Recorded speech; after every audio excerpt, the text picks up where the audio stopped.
పాలకూర, పన్నీర్ మసాలాల అద్భుత కలయిక ఈ పాలక్ పన్నీర్ రైస్.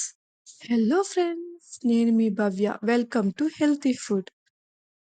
పాలక్ పన్నీర్ రైస్‌ని ఎలా ప్రిపేర్ చేసుకోవాలో చెప్తాను రండి. ముందుగా ఫ్రెష్‌గా ప్రిపేర్ చేసుకున్న పన్నీర్‌ని సన్నగా కట్ చేసుకొని ఆయిల్‌లో ఫ్రై చేస్తున్నాను. మన ఛానల్‌లో హోమ్‌మేడ్ పన్నీర్ ఎలా చేయాలో వీడియో చేసి పెట్టానండి. కింద ఉన్న డిస్క్రిప్షన్‌లో లింక్ అనేది షేర్ చేశాను. వెళ్లి చూడండి. ఇప్పుడు కొంచెం ఉప్పు, పసుపు, కారం వేసి ఫ్రై చేద్దాం. పన్నీర్‌లో కాల్షియం అనేది ఎక్కువగా ఉండటం వల్ల బోన్ హెల్త్‌కి అలానే టీత్ హెల్త్‌కి చాలా మంచిది. తక్కువ కార్బోహైడ్రేట్లు, ఎక్కువగా ప్రోటీన్ ఉండటం వల్ల ఇది బరువు తగ్గటానికి సహాయపడుతుంది. అలానే బ్లడ్‌లో ఉన్న షుగర్ లెవెల్స్‌ని కూడా కంట్రోల్ చేయటానికి హెల్ప్ చేస్తుంది. పన్నీర్ అనేది ఫ్రై అయిపోయిందండి. ఇప్పుడు స్టవ్ అనేది ఆపేద్దాం. ఇప్పుడు ముందుగా కుక్కర్‌ని పెట్టుకుందాం. అందులో ఒక 2 టేబుల్ స్పూన్ వరకు ఆయిల్ వేసుకొని హీట్ చేద్దాం. ఆయిల్ హీట్ అయ్యాక ఇప్పుడు నేను ఈ వీడియోలో చూపిస్తున్న మసాలా స్పైసెస్ అన్నీ యాడ్ చేసి ఫ్రై చేస్తున్నాను. ఇప్పుడు ఒక ఉల్లిపాయని పొడవుగా కట్ చేసుకొని వేసుకున్నాను. అలానే దాంతో పాటు ఒక 2 పచ్చిమిర్చి చీలికలను కూడా వేసుకొని ఫ్రై చేస్తున్నాను. ఇప్పుడు ఒక రెమ్మ కరివేపాకుని కూడా యాడ్ చేసి ఫ్రై చేస్తున్నాను. ఆనియన్స్ అనేవి కొంచెం కలర్ మారాక, ఒక పెద్ద టమోటా ముక్కల్ని పొడవుగా కట్ చేసుకొని యాడ్ చేసి ఫ్రై చేస్తున్నాను.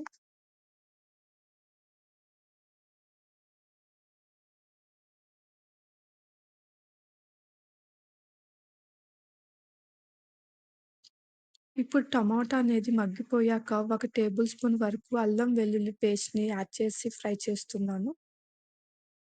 ఇప్పుడు ఒక కప్పు వరకు సన్నగా కట్ చేసుకున్న పాలకూరను కూడా యాడ్ చేసి కొంసేపు మగ్గించుకుందాం. ఈ పాలకూరలో vitamin A, vitamin C, vitamin K, magnesium, iron వంటివి చాలా ఎక్కువగా ఉంటాయి.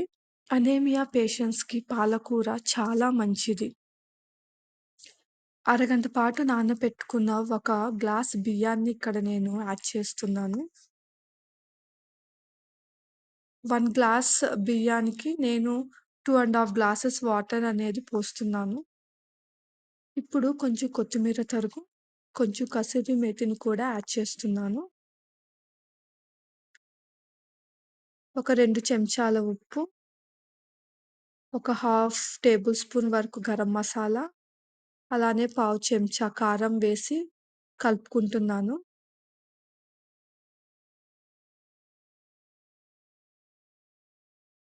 ఇప్పుడు ముందుగా ఫ్రై చేసిన పన్నీర్ ముక్కలను కూడా యాడ్ చేస్తున్నాను. ఇప్పుడు పైన మూత పెట్టి విజిల్ పెట్టి ఒక 3 విజిల్స్ రానిద్దాం. పాలకూర మరియు పన్నీర్ ఆరోగ్యానికి చాలా మంచిది. కానీ పాలకూర, పన్నీర్ కలిపి తినకూడదని ఆరోగ్య నిపుణులు చెబుతున్నారు. ఈ కాంబినేషన్ వల్ల ఐరన్ లోపం వచ్చే ప్రమాదం ఉందని అంటున్నారు. మరి పాలకూర, పన్నీర్ కలిపి ఎందుకు తినకూడదో ఇప్పుడు చూద్దాం. పాలకూర మరియు పన్నీర్‌తో చేసిన డిషెస్ గురించి ఒక ఆర్టికల్ అనేది 2025లో టైమ్స్ ఆఫ్ ఇండియాలో పబ్లిష్ అయినది. ఆ ఆర్టికల్‌లో ఏం చెప్పారంటే, పాలక్, పన్నీర్ కలిపి తింటే మన శరీరానికి ఐరన్ మరియు కాల్షియం కలిసి అందుతాయి. కాల్షియం కారణంగా శరీరం ఐరన్‌ను గ్రహించుకోలేదు. దీంతో శరీరానికి ఐరన్ అందదు. మనం తీసుకున్న ఐరన్ వృధా అవుతుంది.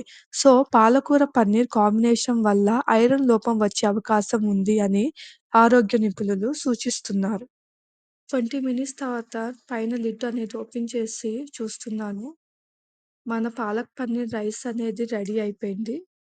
అసలు పాలకూర మరియు పన్నీర్ కాంబినేషన్‌ని తినకూడదా అంటే, నో అనే చెప్పారండి మన ఆరోగ్య నిపుణులు. Once in a while okay. But ఫ్రీక్వెంట్‌గా తీసుకోకూడదని సూచిస్తున్నారు. మన ఆరోగ్య నిపుణులు చెప్పిన ఈ ఇన్ఫర్మేషన్‌ని మీ ఫ్రెండ్స్ అండ్ ఫ్యామిలీ మెంబర్స్‌తో కూడా షేర్ చేయండి. ఆరోగ్యానికి సంబంధించిన ఏ చిన్న సమస్య ఉన్నా డాక్టర్‌ని కన్సల్ట్ అవ్వటం బెటర్. వీడియో నచ్చితే please like, share and subscribe to healthy food channel.